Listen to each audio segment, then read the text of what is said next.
She stood in that bathroom, 8 months pregnant, blood dripping from her hands, and whispered 3 words that changed everything. I killed him. But here's what nobody expected. Every single guest at her husband's gala, all 300 of them, they weren't really guests at all. What happens when a billionaire CEO attacks his pregnant wife in front of 300 witnesses, and every single one of them is working against him? This story will make you question everything you think you know about survival, about justice, and about how far a mother will go to protect her child. Stay with me until the end. Trust me, you won't see this coming. If this story moves you, hit that subscribe button. Drop a comment telling me, would you have fought back? The blood on Eleanor Hartwell's hands was still warm when she looked in the mirror. She stood in the women's restroom of the Isabella Stewart Gardner Museum, her champagne silk gown splattered with crimson, her 8-month pregnant belly pressing against the marble countertop. Sirens wailed somewhere in the distance, growing closer with each heartbeat. The fluorescent lights hummed overhead, casting harsh shadows across her face, making her look older than her 32 years. Her reflection stared back at her. A stranger, a survivor, a killer. I did this, she thought. I killed my husband tonight, and I would do it again. The door burst open behind her. A woman in a catering uniform rushed in, eyes wide with panic. Her name tag read Jennifer, but Eleanor knew her real name was something else entirely. One of Ruth's people, one of the 12 who had risked everything to be here tonight. Mrs. Hartwell, we need to move you now. The police are almost here. Eleanor turned slowly, her hands still dripping red into the pristine white sink. She felt nothing. No guilt, no fear, just an overwhelming sense of peace she hadn't experienced in 3 years. The weight that had been crushing her chest for so long had finally lifted, leaving behind something she barely recognized. Freedom. Let them come, she said quietly. I'm done hiding. The woman hesitated, clearly unsure how to respond to a blood-covered pregnant woman who seemed completely at peace with what she had done. But Mrs. Hartwell, we have an exit strategy. Ruth is waiting in the van. We can get you out before anyone knows what happened. Eleanor looked down at her hands. Marcus's blood was already drying, turning from bright red to rust brown. She should feel something. Horror, regret, relief. But there was only stillness, only calm. I said, let them come. 6 months earlier, everything had been different. 6 months earlier, Eleanor Hartwell had stood in a different bathroom, in a different life, holding a pregnancy test with trembling fingers. 2 pink lines stared up at her from the plastic window, and for the first time in years, she felt something close to hope. A baby. Her reason to finally escape. She pressed her hand against her flat stomach and made a silent promise to the life growing inside her. I'm going to get us out of here. Whatever it takes, I swear to you. The bathroom was enormous, all white marble and gold fixtures, the kind of luxury that had once impressed her and now felt like a gilded prison cell. She could hear Marcus downstairs, talking on the phone, his voice carrying that particular edge it always had when he was angry about something. She had learned to read his moods by the timbre of his voice, the weight of his footsteps, the angle of his shoulders. Survival required paying attention. What she didn't realize then was that escape would cost her everything she thought she knew about herself.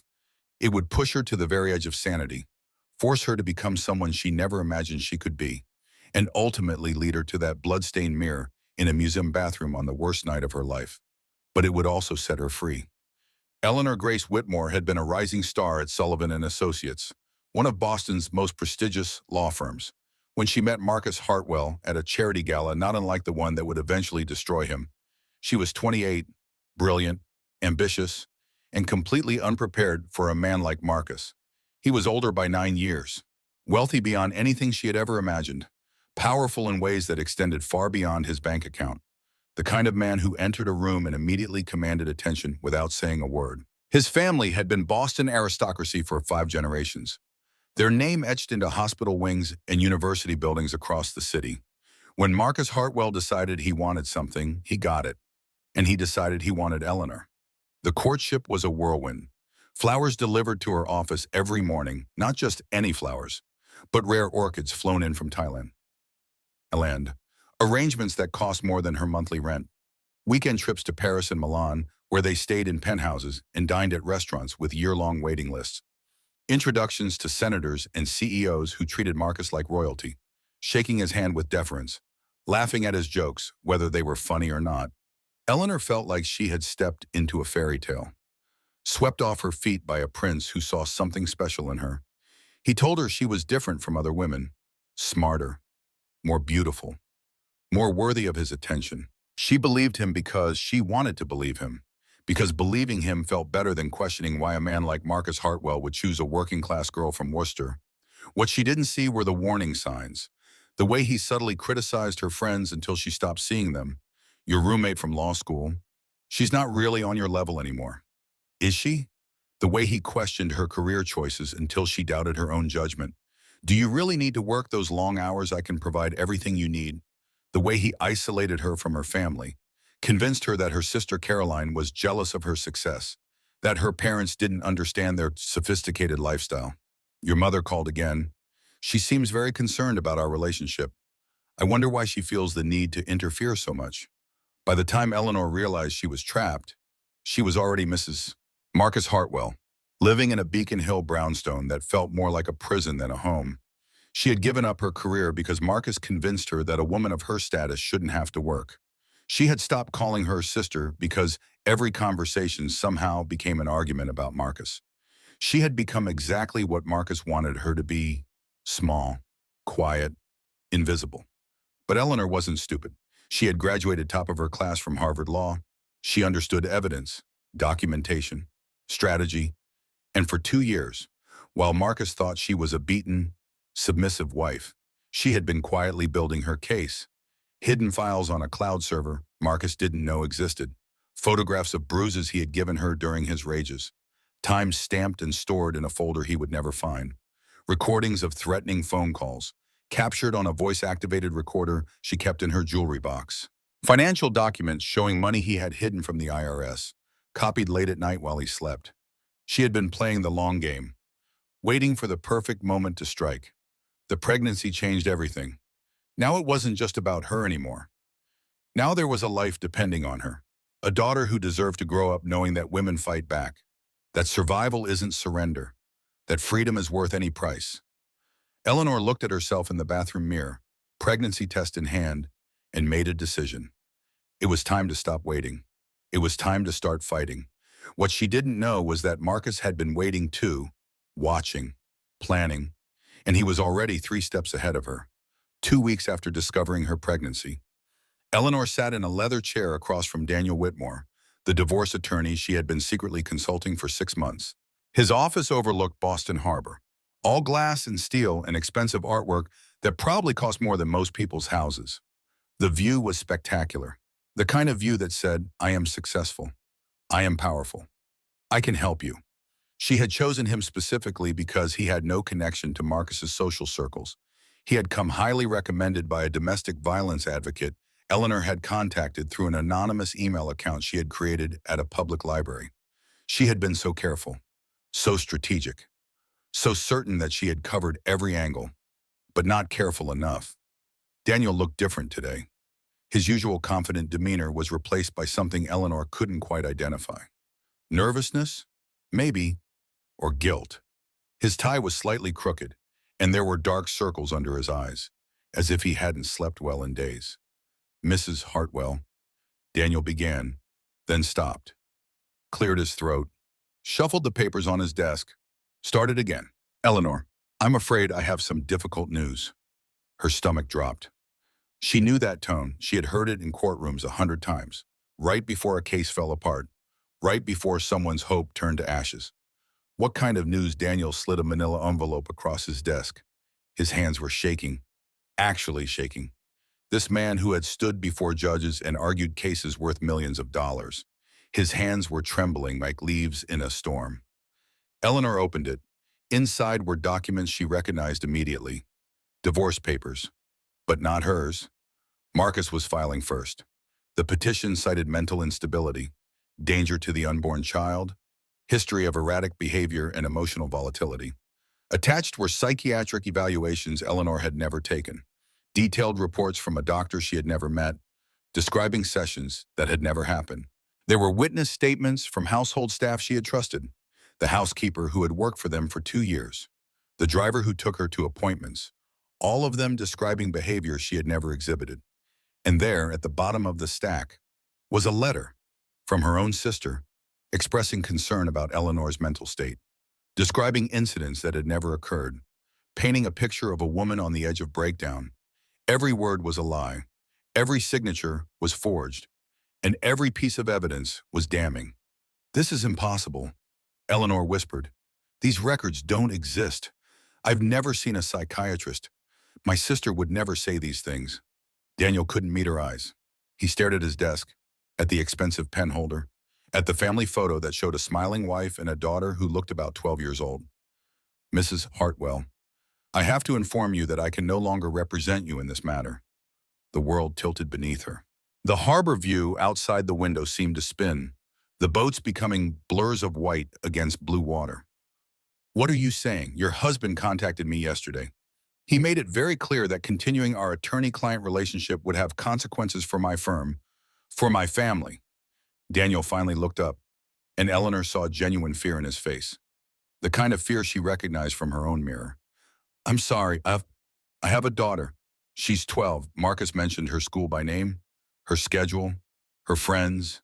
He described her walk home from soccer practice in detail." Eleanor felt ice spreading through her veins, starting at her heart and radiating outward until her entire body felt frozen. "He knows everything," she realized. "Every meeting, every document, every plan. How long have you been reporting to him?" Daniel's silence was answer enough. The way he looked down, the way his shoulders slumped, told her everything she needed to know. Eleanor stood on legs that felt like they belonged to someone else.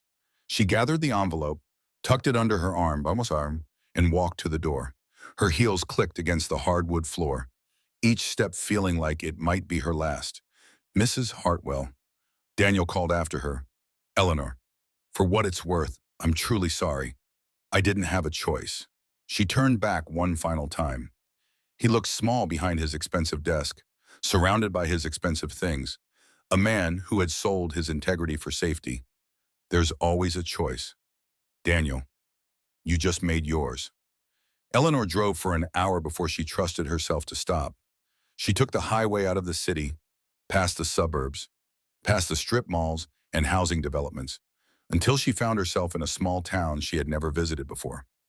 She pulled into a grocery store parking lot, killed the engine, and screamed. She screamed until her throat was raw, until tears streamed down her face, until she had nothing left inside her but empty, hollow silence. She pounded the steering wheel with her fists, leaving marks on her palms, not caring about the pain because the pain was real. The pain was something she could control. Marcus had outplayed her. Every careful move she had made over 2 years, every secret file and hidden recording, all of it worthless. He had been watching her the entire time, letting her believe she was building a case while he was building a trap. And now that trap had snapped shut. Her phone buzzed. A text from Marcus. "Dinner at 7. Don't be late. We have much to discuss about our future." Eleanor stared at the message until the screen went dark. Her face reflected in the black glass, tear-streaked and pale. Then she opened her contacts and scrolled to a name she hadn't called in 8 months. Caroline, her sister, the only person in the world who might still believe her. The phone rang once, twice, 3 times. Eleanor was about to hang up, was about to accept that she had burned this bridge along with all the others, when Caroline answered. "Ellie," the surprise in her voice was evident. "I thought you blocked my number. I need your help." Eleanor said, "I know we haven't talked. I know I've been awful to you. But Caroline, I'm pregnant, and Marcus is going to kill me." Silence on the other end. Long, terrible silence that stretched like taffy, each second feeling like an hour. Then, in a voice Eleanor barely recognized, her sister spoke 3 words that changed everything. "Where are you?" Carolyn Mercer was waiting when Eleanor pulled into the parking lot of a 24-hour diner on the outskirts of Boston. She was still wearing her scrubs from the hospital, her hair pulled back in a messy ponytail, dark circles under her eyes from a double shift. She looked exhausted, worried, and completely unprepared for what Eleanor was about to tell her. But when she saw Eleanor step out of the car, she ran. The sisters collided in an embrace that broke something open in Eleanor's chest. 2 years of silence, of manipulation, of Marcus slowly poisoning her mind against the only family she had left. It all shattered in that moment, falling away like dead leaves from a winter tree. "I'm sorry," Eleanor sobbed. "I'm so sorry. He made me think you were jealous, that you wanted to destroy my marriage. I believed him. God." "Carolyn."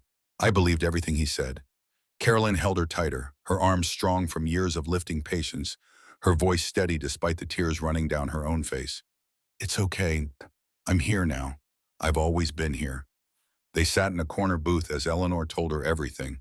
The abuse, the control, the pregnancy, the forged documents, and the compromised attorney. All of it came pouring out like water from a broken dam, words tumbling over each other in their rush to finally be spoken. Carolyn listened without interrupting. She had worked the ER at Massachusetts General for 7 years. She had seen hundreds of women just like Eleanor walk through those doors. Broken bones, black eyes, spirits crushed by men who claimed to love them. She recognized the patterns, the isolation, the gaslighting, the slow, systematic destruction of self-worth that happened so gradually the victim didn't realize she was drowning until the water closed over her head. When Eleanor finished, Carolyn was quiet for a long moment. She stared at her coffee cup, at the cream swirling in patterns that looked almost like clouds. Then she pulled out her phone and sent a text message. "What are you doing?" Eleanor asked. "Calling in reinforcements. There's someone you need to meet." 45 minutes later, a woman in her early 50s slid into the booth beside them. She had silver-streaked hair cut short and practical, sharp eyes that had seen too much, and the kind of tired face that comes from decades of fighting battles no one else wanted to fight. She was wearing plain clothes, jeans, and a dark sweater, but there was something about the way she carried herself that spoke of authority, experience, or a purpose. "Eleanor, this is Detective Ruth Brennan," Carolyn said. "She works the domestic violence unit at Boston PD. Off the books." Ruth extended her hand. Her grip was firm, calloused, the hand of someone who had fought with more than just words. "Mrs. Hartwell, your sisters told me a lot about you." Eleanor hesitated. If Marcus found out she was talking to police, there would be consequences. There were always consequences. Ruth seemed to read her mind. "This isn't official. Nothing we discuss tonight will ever appear in a police report. I'm not here as a detective. I'm here as someone who spent 20 years watching the system fail women like you. Why would you help me?" Ruth's eyes went distant for a moment, touched by old pain that had never fully healed. "Because 10 years ago, I had a daughter. Her name was Sarah. She was married to a man just like your husband. Rich, connected, untouchable. The kind of man who could make problems disappear with a phone call." She paused, and Eleanor saw the grief that still lived behind her eyes. The system couldn't protect her. I couldn't protect her. She died believing no one was coming to save her. "I'm sorry," Eleanor whispered. "Don't be sorry. Be strategic." Ruth leaned forward, her voice dropping. "I've spent the last decade building something. A network. Women who survived men like Marcus. Off-duty cops who got tired of watching abusers walk free. Prosecutors who lost too many cases to expensive defense attorneys. People who don't give a damn about the system because they've seen what the system really protects." "What kind of network? The kind that evens the odds?" Ruth pulled out a folder, slid it across the table. "Marcus Hartwell isn't just an abuser. He's been under federal investigation for 18 months. Wire fraud, securities violations, pension fund theft. The FBI has been building a case, but they can't get anyone to testify. His victims are too scared. His connections are too powerful." Eleanor stared at the documents, financial records, bank statements, transaction histories showing millions of dollars moving through shell companies and offshore accounts. Evidence of crimes she had never imagined. "This could destroy him," she said softly. "Yes, but only if someone's brave enough to light the match." Ruth met her eyes. "The FBI needs a witness with inside access. Someone who can document what he does behind closed doors. Someone who can get him to incriminate himself on camera." "You want me to spy on my own husband?" "I want to give you a choice." Ruth's voice was firm but kind. "You can run. I have safe houses in 3 different states. New identities prepared and waiting. I can make Eleanor Hartwell disappear tonight, and Marcus will never find you. But I'd lose everything. My inheritance, my reputation, my daughter's future, everything I've worked for. Yes. Or you can fight. It's dangerous. It might not work. But if it does, Marcus Hartwell will spend the rest of his life in prison, and every penny he stole will be returned to the people he destroyed. Eleanor looked at Caroline. Her sister's face was pale but determined, the same expression she had worn when they were children and their father had told them they couldn't do something. The stubborn set of her jaw that said, "Watch me, whatever you decide." Caroline said, "I'm with you." Eleanor thought about her baby, about the daughter growing inside her who would someday ask what kind of woman her mother had been. Would she tell her that mommy ran away? That mommy was too scared to fight? That mommy let the bad man win? Or would she tell her something different? "I'm not running," Eleanor said. "I'm fighting. Tell me about this network." Ruth smiled for the first time. It transformed her face, made her look younger, more hopeful. "Then let me tell you about the gala." The next 6 weeks were a masterclass in deception. By day, Eleanor played the perfect wife. She smiled at Marcus over breakfast, complimented his tie, asked about his meetings. She accompanied him to charity dinners and business functions, laughing at his jokes, nodding at his opinions, being exactly the ornament he expected her to be. She complimented his success and deferred to his opinions and pretended to be exactly the broken woman he thought he had created. By night, she prepared for war. Ruth's network was larger than Eleanor had imagined. 47 people spread across Boston's elite social circles, each with their own reason to want Marcus Hartwell destroyed. A caterer whose retirement fund Marcus's firm had bankrupted, leaving her working at 63 when she should have been traveling with her grandchildren. Security guards who had lost family members to his corporate catering watched their relatives lose everything, while Marcus added another zero to his bank account.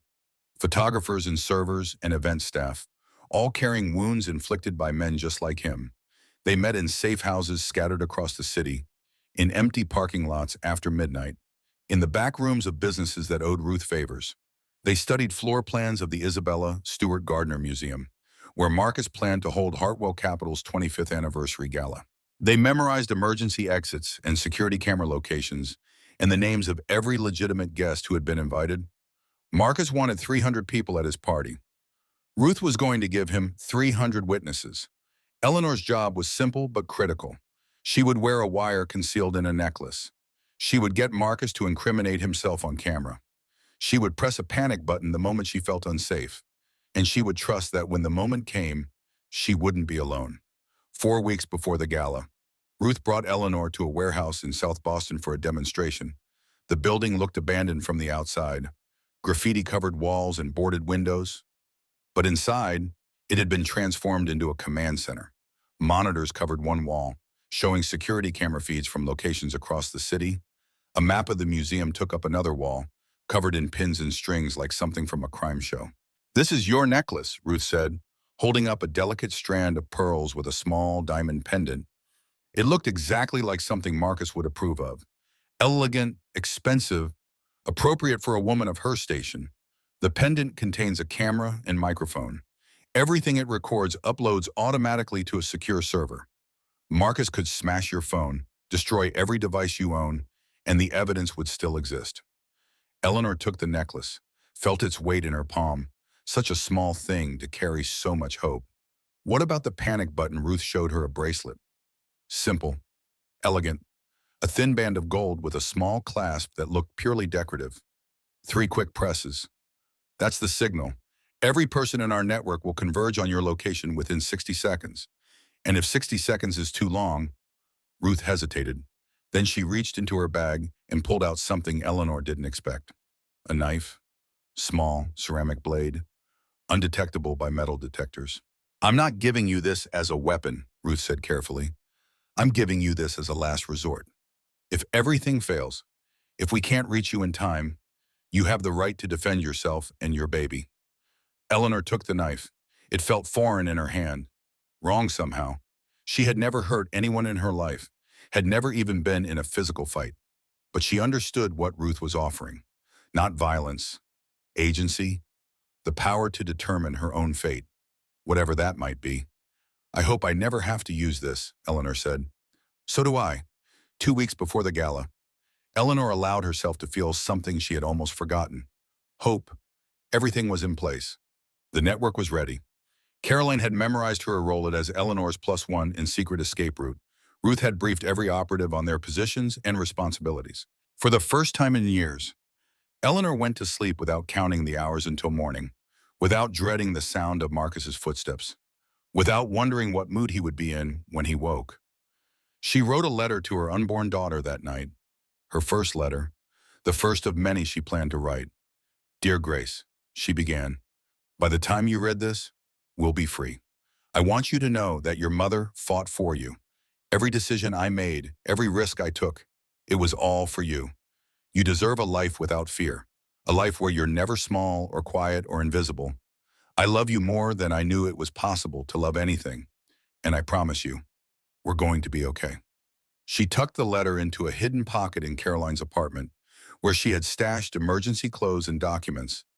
Everything was ready. Eleanor Hartwell was finally going to win. 10 days before the gala, Margaret Hartwell arrived at Eleanor's door without warning. Marcus's mother was old Boston money personified, 70 years old, perfectly coiffed silver hair that probably cost more to maintain than most people's car payments, pearls at her throat that had been in the family for 4 generations, judgment in her eyes that had been there even longer. She had never approved of Eleanor, a working-class girl from Worcester, playing at being a Hartwell. Not good enough for her precious son. Eleanor forced a smile. "Margaret, what a lovely surprise. May I come in?" It wasn't really a question. Margaret Hartwell didn't ask questions. She made statements that sounded like questions but carried the weight of commands. "We need to talk." They sat in the formal living room, china teacups balanced on knees, the pretense of civility hanging thick in the air like expensive perfume.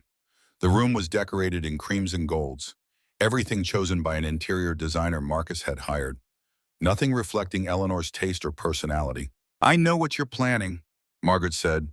Eleanor's blood turned to ice. Her hand trembled slightly, making the teacup rattle against its saucer. "I'm sorry, don't play stupid with me. Eleanor, I've been watching you for months. I know about Ruth Brennan and her ragtag group of vigilantes. I know about the wire you plan to wear and the panic button hidden in your bracelet. I know every detail of your desperate little scheme to destroy my son." Eleanor set down her teacup with trembling hands. How is that possible? They had been so careful, so secretive. "How do you know this?" "Because I've spent 40 years protecting Marcus from the consequences of his actions." Margaret's voice was cold as January in Boston, cold as the marble floors of this brownstone, cold as the heart Eleanor had always suspected beat beneath those pearls. "Do you think you're the first woman to try to escape him? The first to gather evidence and build alliances? I've watched him destroy 3 others before you. Corporate rivals who thought they could compete with a Hartwell. Former employees who tried to blow whistles. Women who thought they could outsmart my son." Margaret reached into her designer bag and pulled out a folder. Inside were photographs. Eleanor at the diner with Caroline and Ruth. Eleanor entering the South Boston warehouse. Eleanor practicing with the panic button, pressing it 3 times fast while Ruth timed her response. Every move, every meeting, every hope she had dared to have. Documented, witnessed, destroyed. "How long have you been following me long enough to know every detail of your pathetic rebellion?" Margaret leaned forward. "I'm offering you a choice. Eleanor, sign the divorce papers Marcus has prepared. Take $2 million. Leave the country tonight. Never contact your daughter after she's born." "You want me to abandon my baby?" "I want you to survive." Margaret's voice softened slightly, and Eleanor caught a glimpse of something beneath the ice, something that looked almost like understanding. "I watched Marcus's father beat me for 40 years. I stayed. I protected my son. I told myself I was doing the right thing, that keeping the family together was more important than my own suffering." She looked away, and Eleanor saw the ghost of old pain in her eyes, the same pain Eleanor saw in her own mirror every morning. "I was wrong. Marcus learned from his father, became his father, and I enabled it, every step of the way. I won't stop now, because stopping would mean admitting what I allowed to happen. The guilt would destroy me. So instead, you'll destroy me. I'll give you a choice. Margaret stood, gathered her bag. Take the money and run. Live a comfortable life somewhere far away, or watch everything you've built collapse. Your network, your evidence, your sister. Caroline Eleanor's voice cracked. What about Caroline? Margaret was already walking toward the door, her heels clicking against the hardwood with the finality of a judge's gavel. Lovely girl, dedicated nurse. Such a dangerous profession. Though hospitals are full of accidents, people slip on wet floors, medication errors happen. It would be such a tragedy if something were to happen to her. Eleanor lunged forward, grabbed Margaret's arm. If you hurt her, I will kill your son myself. Margaret looked down at Eleanor's hand, then back up at her face. For a long moment, neither woman spoke. The air between them crackled with tension, with threat, with the unspoken understanding of two women who had both been broken by Hartwell men. Then Margaret smiled.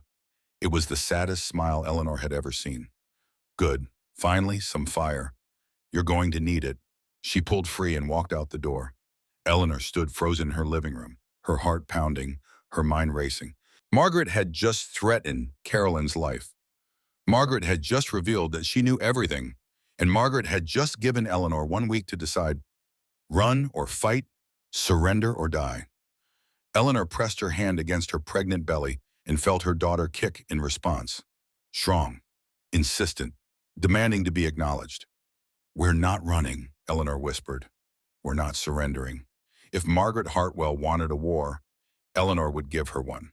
3 days later, Ruth Brennan called an emergency meeting. Her voice on the phone was clipped, professional, completely devoid of the warmth Eleanor had come to expect. It was the voice of someone delivering bad news, the voice of a doctor about to tell you the test results were positive. Something's happened. Meet me at the warehouse. 1 hour. Eleanor arrived to find Ruth standing alone in the empty space. No network members. No planning materials. No maps or monitors or evidence of the command center that had filled this room just days before. Just Ruth and a bottle of whiskey and the look of someone who had just watched everything they had built burn to the ground. What happened? Ruth poured 2 glasses, handed one to Eleanor. Her hands were steady, but her eyes were not. Margaret Hartwell happened. She took a long drink, grimaced, set the glass down. 3 of our people were arrested this morning. Fabricated charges, warrants that appeared out of nowhere, signed by judges who owe the Hartwells favors. The 2 wealthy donors we planted as Gala guests, one was deported on a visa violation she didn't actually commit. The other is being held on tax evasion charges that materialized overnight. Eleanor felt the floor drop out from beneath her. The whiskey in her glass sloshed as her hand began to shake. How many do we have left, 12? Ruth's voice was hollow. Out of 47 dedicated operatives, we have 12 people who aren't compromised, arrested, or too scared to continue. 12 people against Marcus Hartwell. 12 people against 300 Gala guests. 12 people against the entire Boston establishment that had protected the Hartwell family for 5 generations. It's over, Eleanor said quietly. We have to abort. Ruth shook her head. Her jaw was set, her eyes determined despite the defeat in her voice. No, we adapt. With 12 people, Ruth, that's not enough. If something goes wrong, if Marcus figures it out, we won't have enough coverage to protect anyone. I'll be completely exposed. Then we make sure nothing goes wrong. Ruth walked to a table in the corner, pulled out new documents, smaller, more focused, a different kind of plan. I've been doing this for 20 years. Eleanor, I've lost more battles than I've won. I've watched good people get destroyed by bad systems. But I've learned something along the way. You don't need an army to take down a monster. You just need the right people in the right places at the right time. She spread out a new floor plan of the museum. We can't cover the whole Gala, but we can cover you. 12 people, all focused on one objective, getting you out alive with the evidence we need. And if Marcus moves faster than we anticipate, then we improvise. Ruth looked up, met Eleanor's eyes. I won't lie to you. This just got 10 times more dangerous. The margin for error is gone. But Eleanor, if we don't do this now, if we don't stop him at this Gala, he wins. He gets your daughter. He gets your money. He gets to keep hurting women for the rest of his life. Eleanor thought about Margaret's offer. $2 million. A new life somewhere far away. safety, surrender. She thought about her daughter, growing inside her, counting on her mother to be brave. She thought about Carolyn, still working her shifts at the hospital, unaware that powerful people were discussing her life like it was a chess piece to be sacrificed. "I'm not stopping," Eleanor said. "I don't care if we have 12 people or 1,200. We're doing this." Ruth smiled, but it didn't reach her eyes. "Then we have 4 days to rebuild everything we just lost."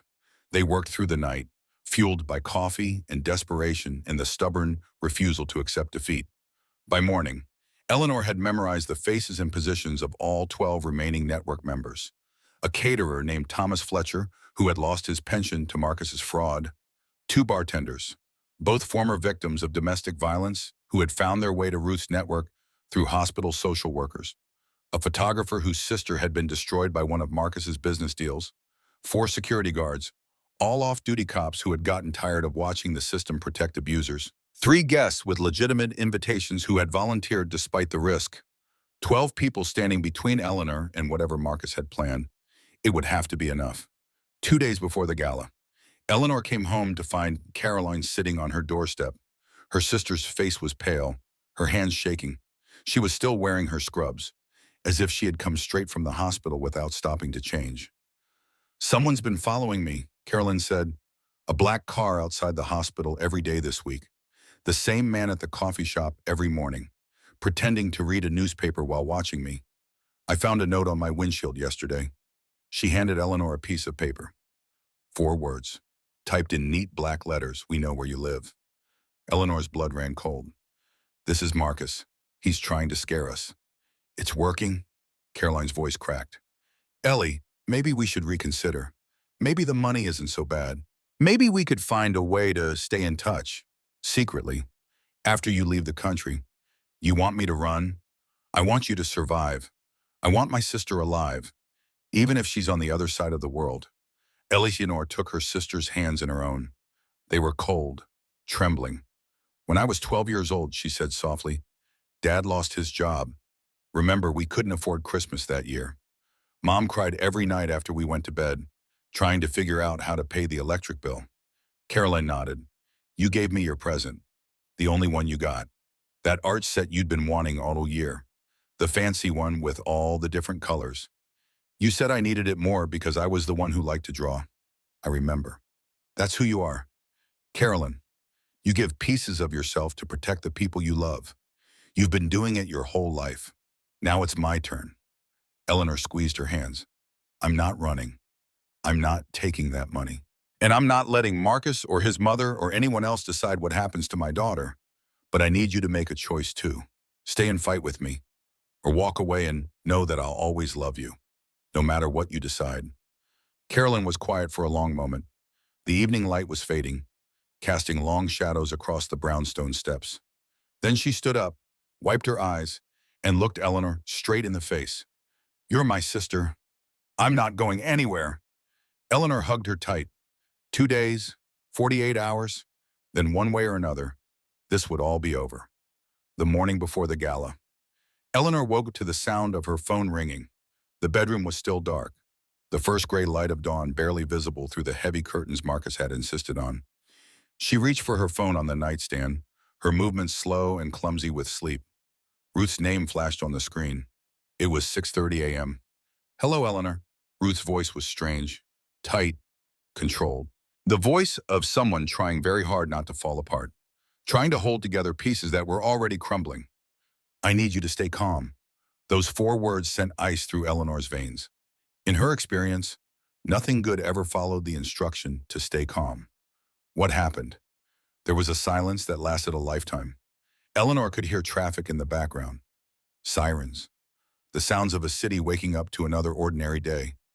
A day that didn't know her world was about to collapse. Carolyn was hit by a car last night. She's at Mass General. She's alive, but she's in a coma.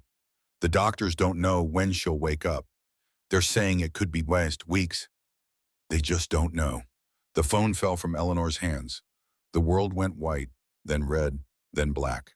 When she could see again, she was on the floor of her bedroom, her cheek pressed against the cold hardwood, her body curled around her pregnant belly as if she could somehow protect her daughter from the horror that had just invaded their lives.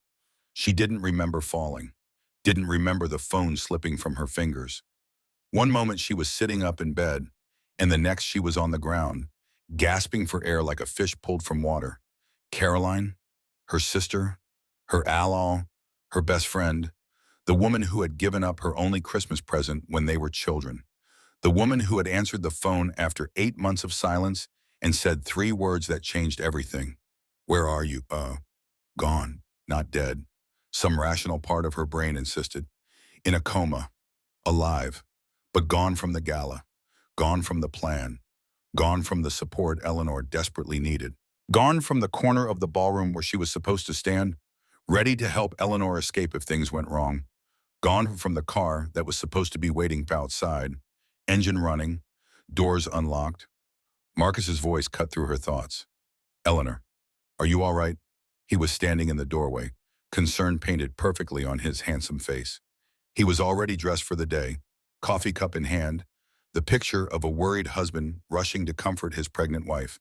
His tie was perfectly knotted. His shoes were perfectly polished. Everything about him was perfect, and everything about him was a lie.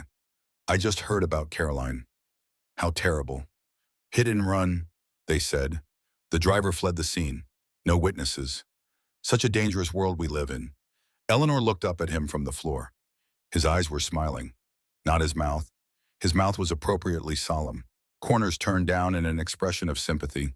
But his eyes, those cold blue eyes that she had once found so captivating, they were bright with triumph, with satisfaction, with the quiet joy of a predator who has just eliminated a threat. I hope she recovers. Marcus continued, kneeling beside her with exquisite tenderness. His hand touched her face, wiped away tears she hadn't realized she was crying. His fingers were cold against her skin.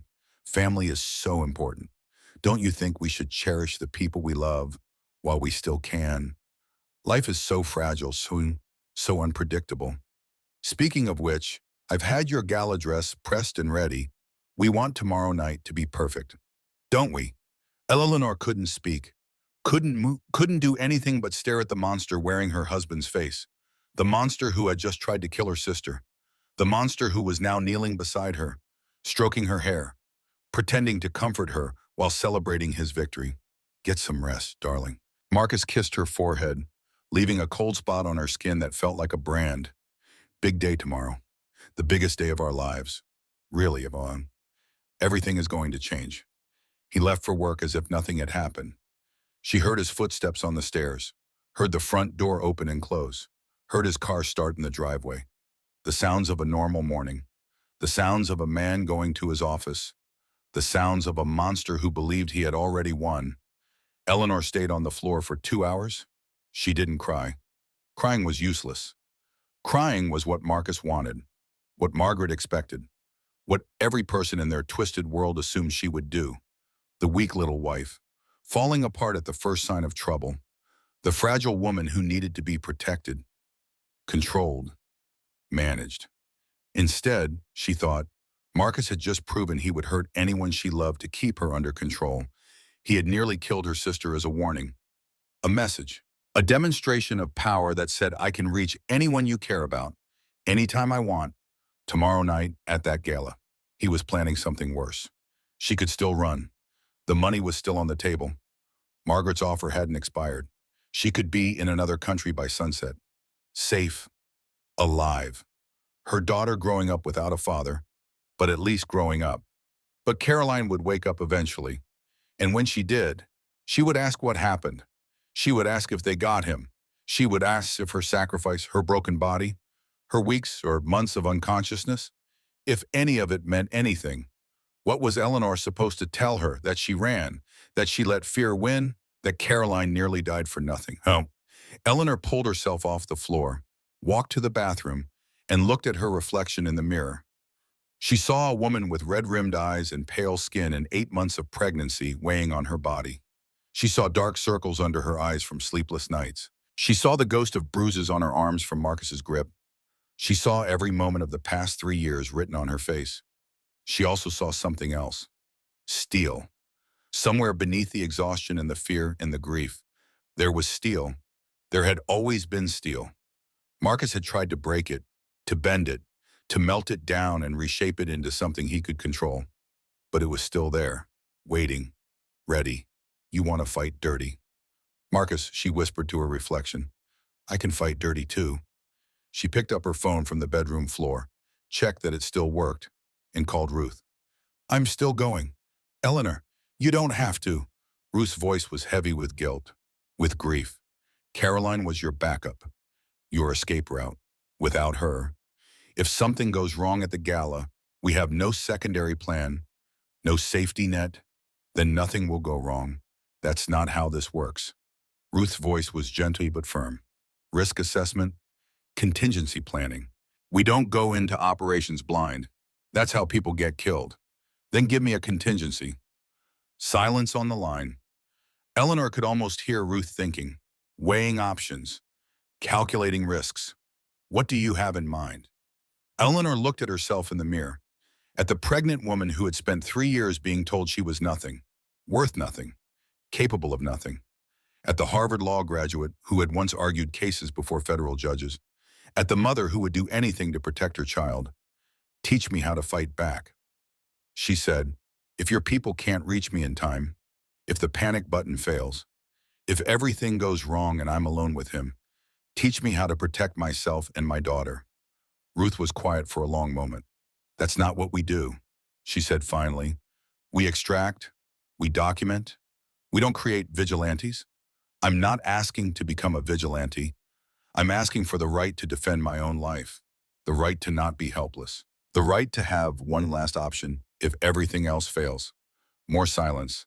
Then a sigh that carried the weight of 20 years of watching women suffer. Come to the warehouse tonight. There's someone you should meet. The champagne silk dress fit perfectly. Eleanor stood in front of the full-length mirror in her bedroom, watching the fabric catch the late afternoon light. She looked beautiful, ethereal, the picture of a wealthy, happy wife about to attend the social event of the season. Only she knew what lay beneath the surface. The wire in her necklace, recording everything, the panic button in her bracelet, 3 presses away from chaos, the ceramic knife strapped to her thigh, cold against her skin, and the training Ruth's friend had given her the night before. A woman named Rachel Montgomery who had survived her own abusive husband, who had learned to fight back the hard way, who had spent 3 hours teaching Eleanor simple moves, vulnerable targets, how to create distance, how to survive long enough for help to arrive. Eleanor pressed her hand against her belly. Ready. Grace, the baby, kicked in response. Ready. Marcus appeared in the doorway, immaculate in his custom tuxedo, silver cufflinks glinting. He looked like a movie star, like a politician, like everything a successful man was supposed to be. You look perfect, he said. His eyes traveled over her body like he was assessing property, checking for flaws, calculating value. Exactly what I wanted. Thank you. Remember what we discussed. Smile. Be charming. Don't embarrass me. After tonight, things are going to change for us.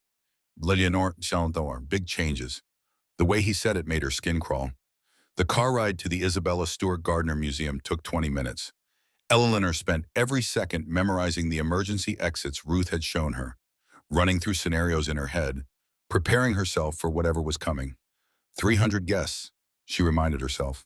12 of them are ours. I'm not alone. But she felt alone. Caroline was in a hospital bed, unable to help. Ruth was coordinating from a van outside, unable to get close.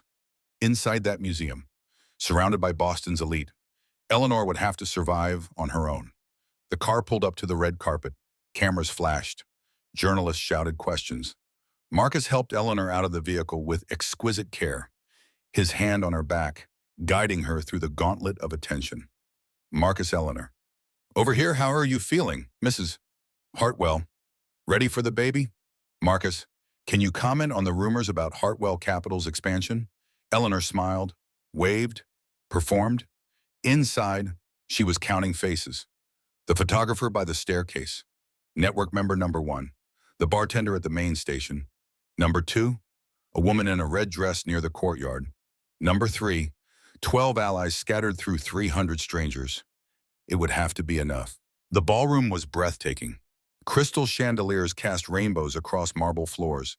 A string quartet played Mozart in the corner. Waiters glided through the crowd with champagne and canapes. Marcus worked the room like the master politician he was, shaking hands, trading jokes, accepting congratulations. Everyone wanted a moment with him. A word, a smile, a chance to bask in the glow of his success. Eleanor stayed by his side, silent and smiling, the perfect accessory to his perfect image. An hour passed. Then two. Ruth's voice crackled in her earpiece, hidden beneath her hair. Everything looks normal. No unusual activity. Stay alert. Eleanor sipped her sparkling water and waited. At 9:30, Marcus took the stage. Ladies and gentlemen, he began, his voice warm and confident. Welcome to the 25th anniversary celebration of Hartwell Capital. Applause, champagne glasses raised. Tonight, I want to talk about legacy, about the future we're building, about the family that makes it all worthwhile. He turned and extended his hand toward Eleanor. My beautiful wife, the mother of my child, please, join me. Eleanor's heart hammered against her ribs. This wasn't part of the plan. She was supposed to stay in the crowd, where the network could see her. But 300 pairs of eyes were watching, and Marcus was waiting. She climbed the steps to the stage, took her place beside him, felt his arms snake around her waist. I'm thrilled to announce, Marcus continued, that Eleanor and I are expecting a daughter. Our little Grace will join us in just a few weeks. More applause, more champagne. Then Marcus leaned close to Eleanor's ear, his smile never wavering, his voice a whisper only she could hear. Here's what's going to happen tonight, he whispered. After this speech, I'm going to take you somewhere private. There's going to be an accident. Pregnancy complications. Very tragic. Eleanor's blood turned to ice. When it's over, I'll be the grieving widower with a beautiful daughter to raise. Your sister's already out of the way. Your pathetic little network is compromised. No one is coming to save you. Eleanor, she couldn't breathe, couldn't think, but somehow, through the terror, she found her Warlaisico. Marcus, she whispered back, before you do anything else, there's something you should know.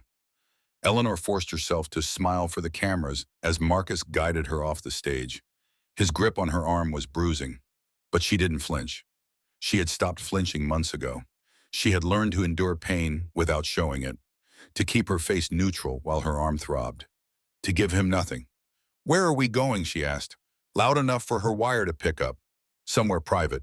We need to discuss some things.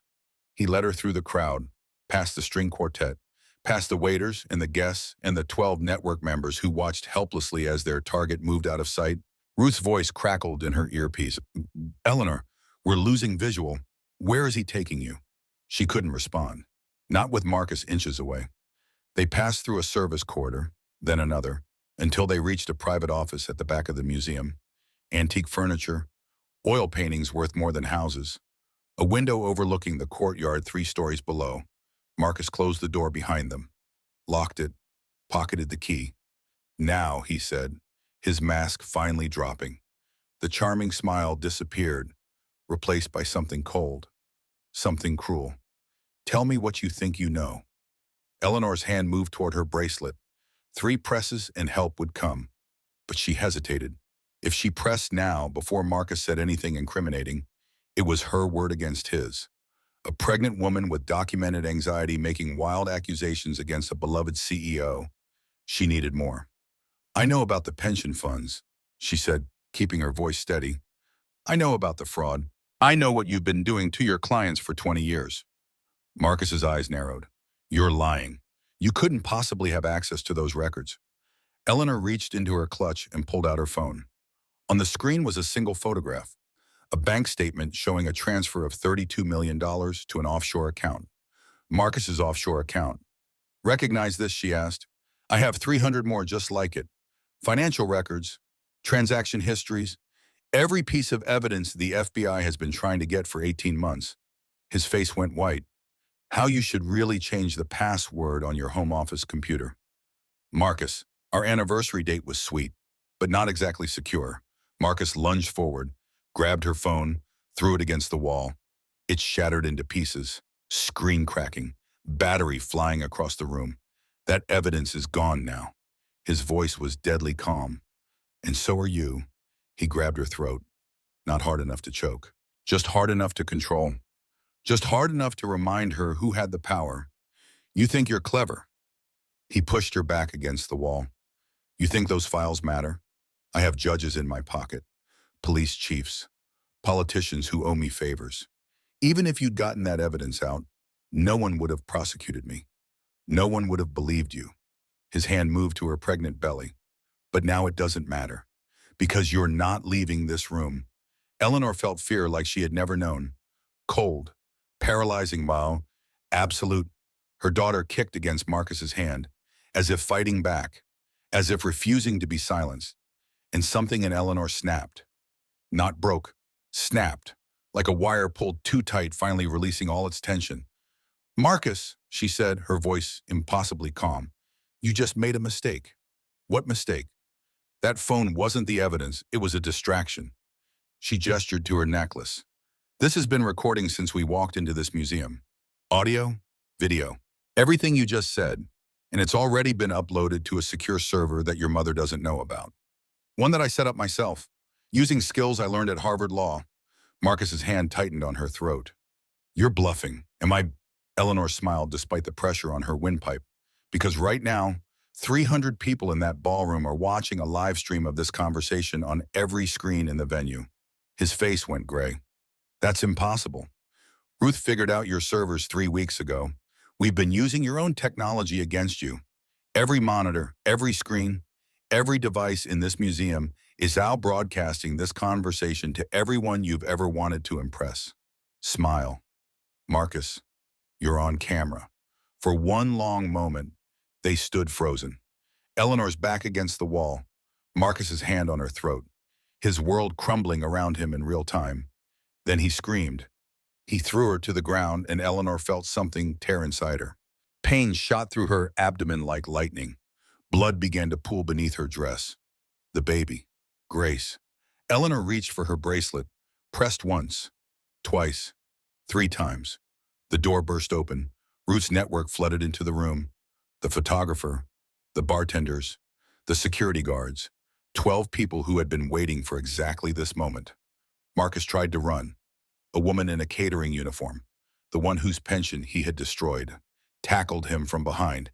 He went down hard, and before he could rise, 3 more bodies piled on top of him. Eleanor Ruth's voice cut through the chaos. "Eleanor, can you hear me?"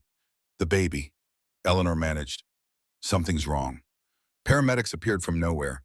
Hands lifted her onto a stretcher. Faces swam above her. Concerned. Professional. The last thing she saw before the darkness took her was Marcus Hartwell, pinned to the ground, screaming obscenities at a room full of people who would never believe his lies again. Eleanor woke to the sound of beeping machines and soft voices. She was in a hospital bed. Monitors tracked her vital signs. An IV dripped steadily into her arm. The room was quiet, peaceful, nothing like the chaos of the night before. And in a clear plastic bassinet beside her, a tiny baby slept peacefully. Grace. Eleanor tried to sit up, gasped at the pain in her abdomen. "Easy." A voice said. Ruth Brennan appeared at her bedside, exhaustion and relief written across her face. She looked like she hadn't slept in days, but she was smiling. "You had emergency surgery, placental abruption from the fall, but the doctors got Grace out in time. She's healthy. Perfect. 7 pounds, 3 ounces. Eleanor looked at her daughter, 10 tiny fingers, 10 tiny toes, a tuft of dark hair, the most beautiful thing she had ever seen. And Marcus. In custody, no bail. The live stream was viewed by over 300 people, including several federal prosecutors who happened to be at the gala. Ruth smiled grimly. He's facing 47 counts, fraud, assault, making terroristic threats, attempted murder. His lawyers are already trying to negotiate, but there's nothing to negotiate. We have him on video threatening to kill you, his mother watching her empire crumble. The news broke this morning. Hartwell Capital is finished. Investors are pulling out. Board members are resigning. Everything Marcus built, everything his family protected for 5 generations, it's all gone. Eleanor closed her eyes. It's over. It's over. She reached out, touched the bassinet, felt the warmth of her daughter's tiny body through the plastic. "Can I hold her?" Ruth helped her lift Grace from the bassinet, settled the baby against her chest. The weight of her daughter felt like everything Eleanor had ever wanted, everything she had fought for. "She's beautiful," Ruth said softly. "She looks like you." "She looks like herself." Eleanor traced Grace's tiny cheek with one finger. "She's going to be whoever she wants to be. No one will ever tell her she's too small, or too quiet, or too anything." 3 days later, Eleanor sat in a wheelchair in the hospital lobby, Grace cradled in her arms, waiting for the discharge paperwork. A familiar voice made her look up. Ellie Caroline stood in the doorway, pale and thin but very much alive. A bandage covered one side of her head. She was leaning on a nurse for support, her legs unsteady, her smile as bright as the sun. But she was there. "Caroline." Eleanor's voice broke. "You're awake. Woke up yesterday." Her sister made her way slowly across the lobby, lowered herself into a chair. "First thing I asked was whether we got him." "We got him." Carolyn reached out, touched Grace's tiny hand. "She's beautiful. She's named after Grandma." Eleanor smiled through tears. "Grace Caroline Hartwell. For the grace it took to survive. And for the sister who stood beside me when no one else would." The sisters sat in silence for a long moment, watching Grace sleep. "What happens now?" Carolyn asked. "Now I rebuild." Eleanor looked up, and Carolyn saw something new in her face. Steel, purpose, strength.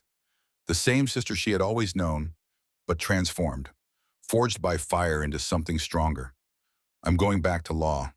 Domestic violence cases. Women who need someone to fight for them the way Ruth fought for me. You're going to be incredible. I'm going to try." 6 months later, Eleanor stood in a courtroom. Not as a defendant, not as a witness, as a prosecutor. She was representing a young woman named Sarah Bennett, 26 years old, pregnant, facing a husband who had threatened to kill her if she tried to leave, just like Eleanor had once faced Marcus. The defense attorney was finishing his closing argument, painting Sarah as unstable, unreliable, a woman prone to exaggeration and manipulation. Eleanor rose and walked to the jury box. "The defense wants you to believe that this woman should have left sooner," she began. "Should have been stronger. Should have fought harder." She paused, met the eyes of each juror in turn. "But I'm here to tell you that surviving is fighting. Every day she stayed alive was a victory. Every breath she took was an act of rebellion. And now she's here, speaking her truth. Finally free." Eleanor's voice rang through the courtroom. "That's not weakness. That's the bravest thing a person can do. Guilty on all counts." Eleanor walked out of the courthouse into the afternoon sun. Ruth was waiting on the steps, Grace in her arms, the baby now 6 months old and babbling happily at everything she saw. "Nice work, counselor. Thanks for watching her. Anytime." Ruth handed the baby over, and Grace immediately nestled against her mother's chest. "By the way, you got a call from the district attorney's office. They want to discuss a full-time position." Eleanor smiled. "Tell them I'll think about it." She walked down the steps, Grace babbling happily, the spring sunshine warm on her face. A year ago, she had been trapped in a golden cage, married to a monster, convinced she would never escape. Now she was free. Now she was fighting for others. Now she was exactly the woman she had always wanted her daughter to know. Eleanor pressed a kiss to Grace's forehead. "We made it, baby girl," she whispered. "We made it." Behind her, the courthouse stood tall against the blue sky, a monument to justice, a reminder that sometimes, against all odds, the system worked, and sometimes, when it didn't, women found ways to work around it. Ruth, Caroline, the 12 members of the network who had risked everything, Dr. Catherine Pierce, who had delivered Grace safely, all the survivors who had come forward after the gala, telling their own stories, finally free to speak, a sisterhood of warriors, a network of grace. Eleanor had learned something important in the past year, something she would teach her daughter and her clients, and every woman who crossed her path. You are not alone, even when it feels like the world is against you, even when powerful people want to destroy you, even when everything seems hopeless. Someone, somewhere is waiting to help. You just have to be brave enough to ask. Eleanor walked toward her car, Grace in her arms, the future stretching out before them like an open road. She didn't know what tomorrow would bring, but for the first time in years, she wasn't afraid to find out.